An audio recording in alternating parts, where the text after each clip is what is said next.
The death rate is 100%. We're all gonna die.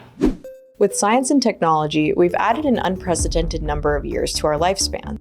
In 1990, there were slightly more than 3 million Americans over the age of 85. By 2050, that number will grow to be 19 million, which represents over 5% of the population. We like to feel invincible, immortal. Death has become taboo. But what if our fear of death is actually hurting us? It's not that you can't find death everywhere. You find it in the news, you find it on the internet, you find it in cartoons, you find it in crime shows. It's absolutely everywhere, and it shows how obsessed we are underneath the surface subconsciously with our own mortality. But I think we should bring it out into the open. Subconscious fear of death drives us in negative ways, whereas open fear of death or open acknowledgement of our own deaths can help us in positive ways.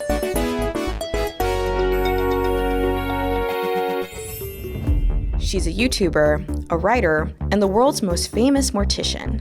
Caitlin Doughty, better known as Ask a Mortician, wants to expose our fear of death. If you've never seen one of my videos before and just Googled, "Is cremation right for me?" Hi, hello, welcome. Don't worry, I'm actually pretty good at this. I saw a death when I was really young, about 8 years old. A small child fell off a high balcony and I saw her body hit the ground. And I assumed she died. I actually don't even really know because of course I was moved away very quickly. The body was taken away very quickly. And because of that, I never really got the chance to face all of the intense feelings I was having about the death. And I think a lot of my advocacy now as an adult is to make death easier for younger people, because we don't have the conversation and we don't have the ability to talk about it. And it's necessary, it's gonna happen to us all. So how do we have the tools to have open, honest, even humorous conversations about our deaths? While the cultural mindset is that death is something terrible to be avoided, in recent years, a new social and philosophical movement has taken shape. It's called the Death Positive Movement, and it all started with a tweet.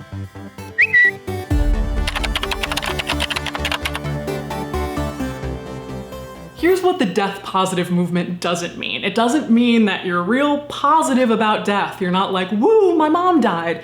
Not what it means. Death positive is saying it's okay to be interested in death. So being death positive is saying, hey, we want to improve our culture. We want to have more eco-friendly death practices. We want to have better conversations around death, and nobody has to hide that. Also part of the movement, death cafes, a place where strangers gather to talk about death and dying, are popping up across the country. Created in 2004 by Swiss sociologist and anthropologist Bernard Kretaz, the concept has been popularized by John Underwood, who held the first death cafe in London in 2011.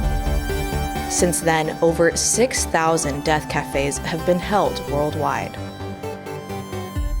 We're going to go around this way. And I know last week we had talked a bit about possibly talking about afterlife. Do I really, want to stop and be in the moment, which I try to be every day, but that I would like to be able to celebrate the end of my life doing exactly what I would like to do with the people that I want to do and not be caught up in a lot of things that we get caught in with society and careers and just life in general. So I'm glad to be here. I have to tell you, this just gave me chills, is that we can keep people alive for a really long time.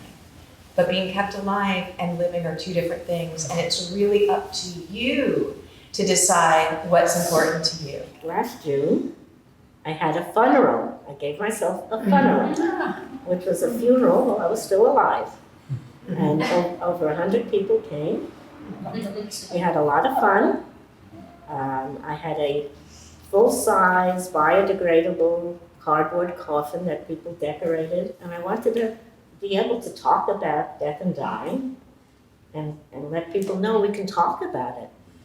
Thank you. Thank you. Interest in death positivity is on the rise, and the movement has even taken over video games. Inspired by Caitlin Doughty, A Mortician's Tale provides a rare insight into the death industry, a $20 billion industry that the woman-led positive death movement aims to reform. The last 100 years or so, death has been taken over by men. It's become a consumerist thing. It's become capitalistic. It's become, we'll take your body and then we'll charge you for these services. Whereas 100, 150 years ago, women were taking care of the body in the home. And I think that there's so many women in our movement because there's this feeling in women that, wait a second, we did this. This was our job. And now the body is just picked up in the middle of the night and taken away and somebody else does it. People don't know what happens during an embalming. They don't know what happens during a cremation. Nobody ever tells you. A funeral director comes and takes the body behind the scenes and then puts it out in a suit with lipstick. But what's happening behind the scenes? That's your mom, that's your dad. People want to know what's happening and they deserve to know what's happening. Don't be afraid to be interested in death. Don't turn it into something morbid or macabre. It's not morbid to be interested in the fact that you're going to die.